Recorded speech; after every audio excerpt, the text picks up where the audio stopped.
I had a conversation with a guy who was a very serious Christian man for many, many, many years. So this is one part kind of a recognition and a validation of what you guys are saying, because you guys are basically out there saying, look, Christianity, long story short, doesn't protect marriages.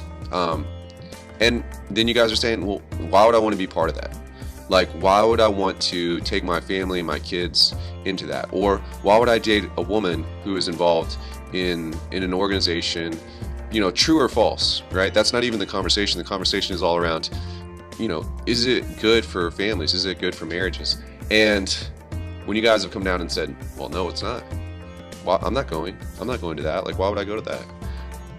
I mean, I see what you're saying, and I think it's right. The reason that I got to thinking about this was because, like I said, this man, I was saying, look, man, there's this reason, there's this teaching, there's that teaching, and he knew what I was talking about from the Christian perspective, from the biblical verses. He knew exactly what I was talking about.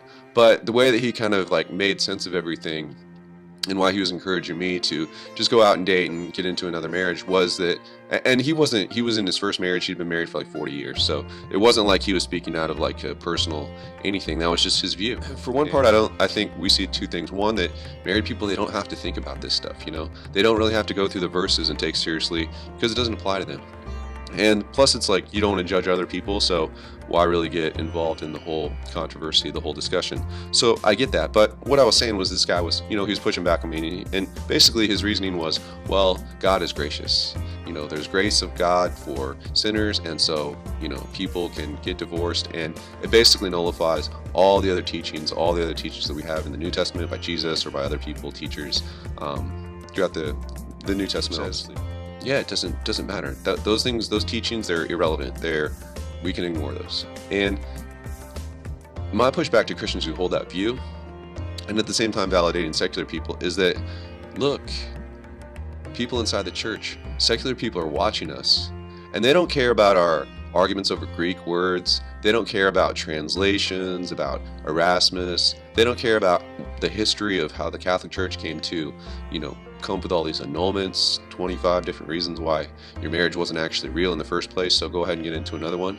They don't care about that stuff, All they want to care about, and all they're really interested in is are you guys having successful marriages? Is the power of God to love and forgive and to live lives at a higher level, more successful level, is that real? And if it's not, we don't want to come.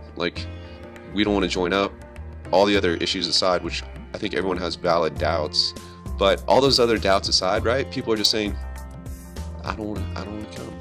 And so if you're a secular person and you hold that view, I mean, I get it. Because look, why would you be impressed? Why would you be impressed if a bunch of Christians sat around in some councils and came up with a bunch of reasons why, we can get out of our marriages and God is cool with it?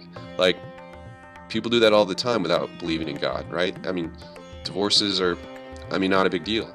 Divorce rates among secular people, it's not like a sin against God. But for Christians it is, there's a lot of teachings about it. And so when you see us doing what we're doing and that there's no difference, there's no improvement, there's no benefit, I totally get why you're saying, yeah, I'll pass, thanks, but no thanks.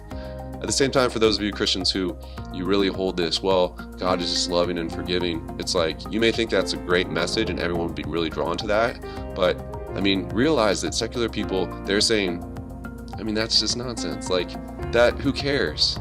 Who cares? We want our families to survive. We want an organization that's going to protect us. Guys are saying, look, we like women, we want to get married, but we'd like to be in an environment where that's ideal.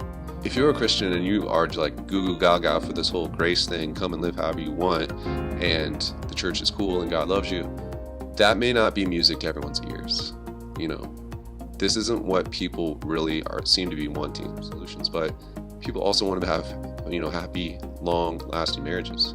And that's one thing where we're just dropping the ball. Let's just be honest. We're dropping the ball. We're not delivering. People see it, and our excuse is, well, we're a community of grace and forgiveness. At the end of the day, people don't really want it. So, you guys, I'm so sorry. I'm trying to put together a channel. I'm trying to live in such a way where we can turn the trends on these things. I think there is power of God to help people to overcome, past hurts, things from childhood, addictions, job losses, the ideologies that are going around, all the stuff that's anti-family. and I think we can turn it around.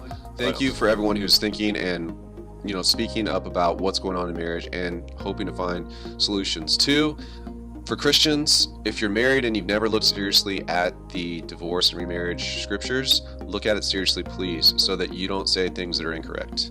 And number three, if you're a new believer, if you're a younger believer and you're not that strong in the faith, then my encouragement is you're going to just keep growing and God's going to help you, but really invest in your own faith and in your own spiritual maturity, because there's going to be huge payoffs. And you may be in a space where you just think, well, I've hit a bump in the road in my life or in my marriage and there's no hope and it's game over. That's not true. Okay, that is not true. Do not believe those lies. For more mature Christians, if you've been at the faith for a couple years, then start hanging on to those promises. Realize that there is a fight in this dog, that we have power. God has given us a lot of promises about faith that can move mountains, that we're supposed to stand guard, that we're supposed to be ready for the day of evil that comes upon us, that the struggle that we endure, or the trial that we endure, is no different than what has come to others before us. No trial has come upon you which others have not had to face. Okay, so we know this. The thing is, there's a whole world out there of skeptics, and they think, obviously Christians have no solutions. And that's just not true.